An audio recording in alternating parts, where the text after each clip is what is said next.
زمین لٹ لیا، آسمان لٹ لیا. صحابہ ایسے معجزے دیتے تھے، حیران ہو جاتے تھے نا، یہ کیسا انہوں نے کر دیا، یہ کیسے. جان دیتے تھے، ان کے بغیر ان کا گزارا نہیں ہوتا تھا کہ یہ ہماری ہر مصیبت ٹال سکتے ہیں اور ہر نعمت ہم کو ان کے ذریعے سے نصیب ہو سکتی ہے. مصیبتیں جب تم پہ آئے، کوئی اس لا محالہ مصیبت سے نکالے، تمہارا یقین بنے گا. تو صحابہ کو لا محالہ مصیبتوں سے نکالتے تھے، وہ نکل جاتے تھے، پھر ان کا یقین بن جاتا. اب بھی وہ محمد موجود ہیں، قیامت تک دنیا کو دیکھ رہے. کہا آپ ان کے بن جائیں، آپ کو آج فقر سے نکال دیں گے، خدا کا مہنگائی سے نکال دیں گے، جو چاہو گے تمہاری اللہ سے کروا دیں گے، لیکن تم ان کے بنتے نہیں ہو. اور یہ وظیفوں میں بڑا راز ہے، میرے وظیفے نہیں ہیں، یہ آقا جی کے وظیفے ہیں. لا الہ الا اللہ آقا جی لائے، قرآن آقا جی لائے، تسبیحات آقا جی لائے. ان کی ترتیب بتائیے. ہم وہ پڑھتے، ہمیں رزق بھی آتا ہے، دنیا بھی آتی ہے، مصیبتیں بھی ٹلتی ہیں، دشمن بھی خدا کے قدم بری طرح ذلیل ہوتے ہیں. آقا کے وظیفے نا، ہمارے تو نہیں ہیں. اگر آپ نے ان وظیفوں کی ترتیب کی، ترتیب سے پڑھے اور وظیفے نہیں چھوڑے آپ نے، اور محبت سے پڑھے، آقا جی خوش ہوئے، ہر طرف سے خوشیاں آئیں گی، آپ حیران ہو جائیں گے. اگر آپ ان کے بن گئے، ہاں جی، وہ آپ کو ہر مصیبت سے نکالیں گے. ایسے ایک واقعات میں کوئی آدمی مشقت میں تھا، عرب میں مصیبت میں تھا، اس کی قسمت جا کے اس کی مصیبت دور ہو گئی، اس کو آقا جی کی زیارت نصیب ہو گئی. آقا جی نے کہا یہ جس کے پاس تم کام کرتے ہو سیٹھ ہے یا کون ہے تمہارا وڈیرا، یہ تمہارا خیال کرتا ہے؟ کہا میرا خیال کرتا ہے. کہا کیوں تمہارا خیال کرتا ہے؟ کہا میں اس کے بچوں کو اسکول لے جاتا ہوں، اس کے کام کر دیتا ہوں، اس کی بات مانتا ہوں، جو کہتا ہے میں وہ کام کرتا ہوں، اس کی بات مانتا ہوں، اس کو خوش رکھتا ہوں. کہا مجھے خوش رکھو گے میں تمہارے لیے کچھ نہیں کروں گا، اور تم درود پڑھو گے میں تمہارے لیے کچھ نہیں کروں گا. کہتے کتنے ہزار کی گھڑیاں ڈالتا تھا، جس کو کھانا پینا نہیں ہوتا تھا، ایک چھوٹی سی کولی میں میرے لیے انڈا لاتا تھا، غنی ہو گیا. تو وہ آقا ہے کہ آقا نہیں ہے، سب کے لیے. اگر آپ چاہتے ہیں آپ کو وسعت رزق نصیب ہو، تمہارے گھر سے بیماریاں نکل جائیں، تمہاری پریشانیاں دور ہو جائیں، تو عالم کے لیے گارنٹی ضمانت سے کوئی رحمت اللہ عالمین نہیں ہے، فقط ایک ہیں، وہ حضرت محمد صلی اللہ علیہ وسلم. اگر آپ اس طرف آ جائیں، آپ کے گھر میں مصیبت ہے، باہر مصیبت ہے، وہ سب دور کر سکتے ہیں. اس لیے عالمین نے ان کو بھیجا کہ عالمین کی مصیبتیں دور ہوں. بلکہ جس رات ان کی ولادت ہوئی اس رات ہی خیریں شروع ہو گئی تھی. پیدائش کی رات سے ہی جادوؤں کا جو لوگوں تنگ کرتے ہیں، مصیبتوں میں ڈالتے ہیں، جادوؤں کا زور ٹوٹ گیا. فارس کی آگ صدیوں سے جل رہی تھی، وہ بجھ گئی. کیسے وہ کسرا کے محل کے کنگرے گرنے لگ گئے. کیوں؟ محمد مصطفیٰ آ گئے. دیکھا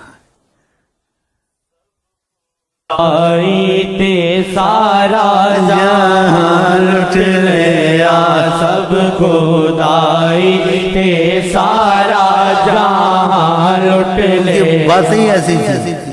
باتیں ہی ایسی تھی. ایک صحابی کو کہا، کیا کہا؟ وہ آیا کہ مجھے فقر فاقہ ہے، تنگ دستی ہے، میری بیوی اور ہم بڑی مشکل سے گزارا کرتے ہیں، کیا ایک شادی اور کر لو.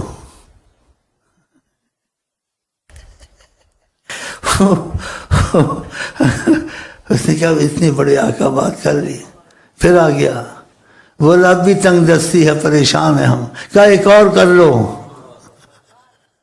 ایک اور کر لی تو کھل گیا. وہ جس نیت سے تمہاری طرف توجہ کریں، جو کہیں وہ تم کو خوش کر دیں. یہ دنیا کے پہاڑ کو سونا کر سکتے ہیں، تمہارے کچھ نہیں کر سکتے. یہ فقر فاقہ پاکستان سے دور نہیں سکتے. پہاڑ کا سونا تو بڑی چیز ہے، یہ تو معمولی چیز ہے، جیسے مسکال ذرہ ہے پاکستان کا فقر. تو آپ ان کے بنے نہ. یہ دروشی پڑھتے ہیں، نمازیں یہ قضا کرتے ہیں، فلمیں یہ چلاتے ہیں، ہاں جی، انگریزوں سے کافروں سے دوستیاں کرتے ہیں. یہ لیڈر تمہارے جاتے ہیں پاکستان میں، اپنی عورتوں کو کافر لیڈروں سے ہاتھ ملواتے ہیں. یہ غیرت ہے؟ تو پھر کہاں سے خیر ان کے ہاتھوں سے ہم کو تم کو آئے گی؟ کم از کم 5 وقت کی نماز ہی اجت پڑھیں اور غیرت رکھیں۔ آقا جی کہتے بے غیرت جنت میں نہیں جائے گا، اور کس باتوں کو میں زیادہ نہیں کہ فتنہ ہوگا، لیکن جب تک کہ ان کی طرف محبت سے نہیں چلو گے یہ مصیبتیں دور نہیں ہوں گی۔ دنیا کی مصیبتیں دور کرنے کے لیے خدا نے رحمت للعالمین آقا کو بنایا۔ اس لیے ایک لمبی حدیث میں بہت سے لفظ آپ نے کہے، میں بھول گیا ہوں۔ کہا کسی پر ادھار ہو، کسی پر بیماری ہو، کسی پر کوئی مصیبت ہو، کوئی ایسی پریشانی نہیں نکل سکتا ہے، میرے پاس ہے، میں اٹھاؤں گا سب۔ اب بھی وہ راضی ہیں اٹھانے سے۔ جیسے شخص کو کہا کہ تمہارا خیال کرتا ہے، اس نے کہا کرتا ہے، فقر فاقے میں تھا۔ کہا کیوں تمہارا خیال کرتا ہے؟ کہا کہ کام کرتا ہوں۔ تو کہا میرے پر درود پڑھو گے، میری بات مانو گے، میں تمہارا خیال نہیں کروں گا۔ اور جو لگ گیا وہ غنی ہو گیا۔ تو اللہ توفیق دے، اگر آپ کو 5 وقت کی نماز نصیب ہو گئی، تھوڑی سی محنت کر لی آپ نے، وظیفے نہیں چھوڑے اور اشراق کی نماز نہیں چھوڑی کہ فجر کی نماز پڑھ کے آپ بیٹھ جاتے ہیں، جب سورج نکلتا ہے 4 رکعتیں پڑھتے ہیں، آپ کا رزق اتنا تیز ہو جائے گا کہ جو سبب سے کماتا ہے اس سے تیز ہو جائے گا کہ آقا جی نے کہا اشراق میں رزق ملتا ہے بہت۔ تو یقین ہونا چاہیے، اتنی مشقت سے آدمی مرتا 4 رکعتیں پڑھ لے، کیا سبب بن جائیں گے۔ تو اللہ تعالیٰ اس چیز کی توفیق دے، اور یقین ہونا چاہیے، نبی پر یقین نہیں پھر کس پر یقین ہے؟ اور یہ فقر اتنی مصیبت ہے، کفر تک پہنچاتا ہے انسان کو۔ کہتا ہے انسان میت کو بیٹھ کے روتا ہے اور فقر کو کھڑا ہو کے روتا ہے۔ یہ اتنی مصیبت ہے معیشت، اور یہ آپ کے نبی کریم کے طفیل آسان ہو جائے گی۔ صبح کی نماز پڑھیں، اپنی جگہ پہ بیٹھے رہیں، جب سورج نکل آئے 4 رکعتیں پڑھ لیں، اور خدا توفیق دے تو ایک تسبیح سبحان اللہ و بحمدہ سبحان اللہ العظیم پڑھیں، اول آخر درود ابراہیمیہ 3 دفعہ۔ 2 پڑھیں تو اور مصیبتیں دور ہوں گی، رزق اور تیز ہوگا۔ 3 پڑھیں گے اور آپ کی مرضی جتنی پڑھ لیں، کم سے کم 5 ضرور پڑھ لیں۔ 1 سال تک پڑھیں، دیکھ آپ کے ساتھ کیا ہوتا ہے۔ ہمارے ساتھ تو یہی ہوتا ہے، پتہ نہیں چلتا کدھر سے بریانیاں آ رہی ہیں، کدھر سے بکرے آ رہے ہیں، تو کدھر سے پتہ نہیں کیا آ رہا ہے، میں کیسے تم کو بتاؤں، کدھر سے چیک آ رہا ہے، میں تم کو کیسے بتاؤں ساری باتیں، پھر مجھے اغوا کر لو گے تم لوگ۔ اتنا کرم آقا کی زبان سے چیز نکلے وہ غلط ہو سکتی ہے؟ آپ کوشش کریں آپ کے گھر میں رحمت آئے، 5 وقت کی نماز نہ چھوڑیں۔ نماز چھوڑنا آقا جن کا کفر ہے، بہت بڑا، زنا سے بڑا گناہ ہے نماز چھوڑنا، قتل سے بڑا گناہ ہے۔ قتل ہو، زنا ہو، آپ اس کو کبیرہ گناہ کہیں گے، کفر نہیں کہیں گے۔ نماز چھوڑنا کفر ہے، کفر۔ ایک حدیث میں فرمایا میں ان کے گھروں کو جلا دوں، کسی کو اپنی جگہ امام بناؤں جو لوگ نماز نہیں پڑھتے جماعت سے۔ اگر 5 وقت کی نماز خدا انشاءاللہ آپ کو توفیق دے اور یہ وظیفے آپ سے نہ چھوٹیں، اور اشراق پڑھ کے 2 3 4 تسبیح آپ پڑھ لیں، سبحان اللہ و بحمدہ سبحان اللہ العظیم، آپ کا رزق دور ہونے کے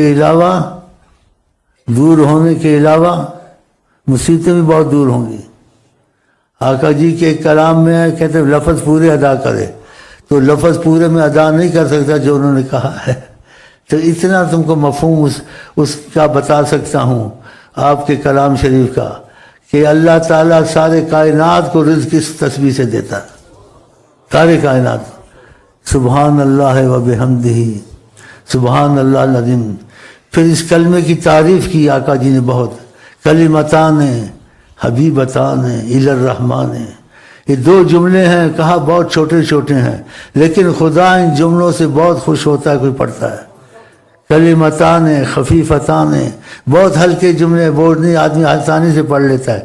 سبحان اللہ و بحمدہ سبحان اللہ العظیم، کلمتان خفیفتان علی اللسان، زبان پر، حبیبتان الی الرحمن، رحمان کو بہت اچھے کلمے لگتے ہیں، پسند ہے۔ ثقیلتان فی المیزان، اور وزن میں قیامت میں تمہارے نیکیوں کے پلے میں یہ بہت بھاری ہوں گے۔ پھر فرمایا سبحان اللہ و بحمدہ سبحان، تسبیحوں کو پکڑ لو، میری طرف سے اجازت ہے، بھائیوں کو بھی سکھاؤ، کہ ان کی فقر فاقے دور ہو، مہنگائیوں میں اللہ کرم کرے گا، اور آقا پر یقین نہیں پھر تمہارا کس پہ یقین ہوگا؟ اپنی بیویوں کو بتاؤ، اپنے گھر میں بتاؤ، یہ وظیفے چلاؤ، درود کی برکت تمہارے گھر میں آئے، نماز کی برکت تمہارے گھر میں آئے، دشمن تمہارے ذلیل ہوں، یہ جادو ٹونا کرتے ہیں گھر میں، نا اتفاقیاں لڑائیاں رہتی ہیں، یہ ختم ہو جائیں گی۔ آقا جی نظر سے ہی نکال دیں گے یا کسی کو کہہ دیں گے اس کے لیے پڑھ لو کچھ نکل جائے، ایسا بھی کرتے ہیں۔ اگر ان کا ہو جائے تو قسمت کی بات ہوتی ہے نا، تو ایسا بھی کرتے ہیں، کسی کو کہہ دیتے اس کے لیے کچھ پڑھ دو۔ تو تم کو یقین ہونا چاہیے نبی کریم حیات النبی ہیں، موجود ہیں، تو آپ کیوں شک کی مزاج بنے ہوئے ہیں؟ آپ آفس میں جاتے ہیں، نوکری میں جاتے ہیں، ساتھ یہ چیزیں پڑھتے رہیں، کیا تمہارے تو چلتے پھرتے ہو جاتی ہیں، اور ساتھ درود شریف کثرت سے پڑھیں، یا وظیفے پورے ہو جائیں، ہر وقت عادت بنا لیں، کیا صلی اللہ علیہ وسلم یا درود ابراہیمیہ نہ چھوڑیں۔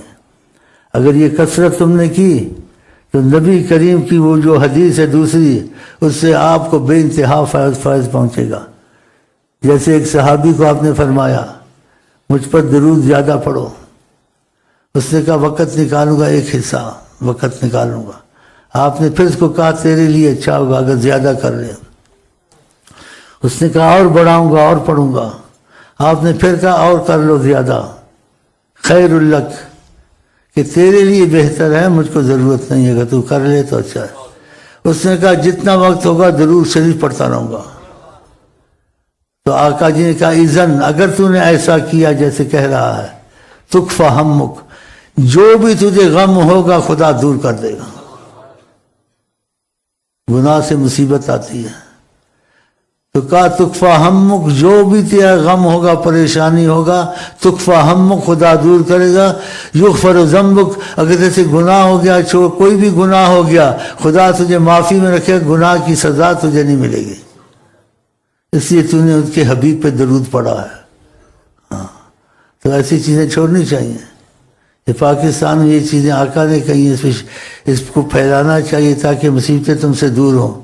تم چین کی دوستی کے لیے پیچھے بیٹھے ہو، ابھی تمہارا لیڈر گیا ہے چین میں تیل کے وہ پمپ لگانے، پتہ نہیں وہ کیا بولتے ہیں اس کو، لینے لگانے۔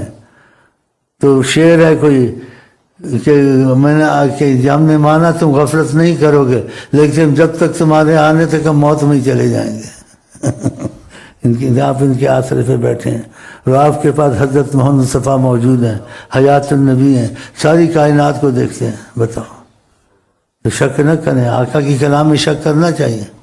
تو خدا آپ کو توفیق دے، اپنے بچوں کو سکھائیں کہ کل اعوذ بفلق برب الناس، اس کی ترتیب پکی کر دیں، اپنے بچوں پر پھونکیں صبح شام، ان کو جادو کا اور دوسرے اثر سے آسیب وغیرہ کے نہیں ہوں گے۔ یہ وظیفہ بنا لو۔ کتنی پریشانی ہوتی ہے عاملوں کے پاس جانا، بچے کا توازن نہ رہنا، عورتوں کے حالات اچھے نہ رہنے، یہ شیطان بڑا دخل دیتا ہے، جنات۔ تو یہ فرق برب الناس، یہ چیزیں ترتیب ہمارے پاس ہے، وہ مفت میں لے جائیں اور ہمیں دعا دے دیں بس اور پیسہ نہیں مانگتے آپ سے، پیسہ اپنی جیب میں رکھو، بنک میں رکھو۔ چلو۔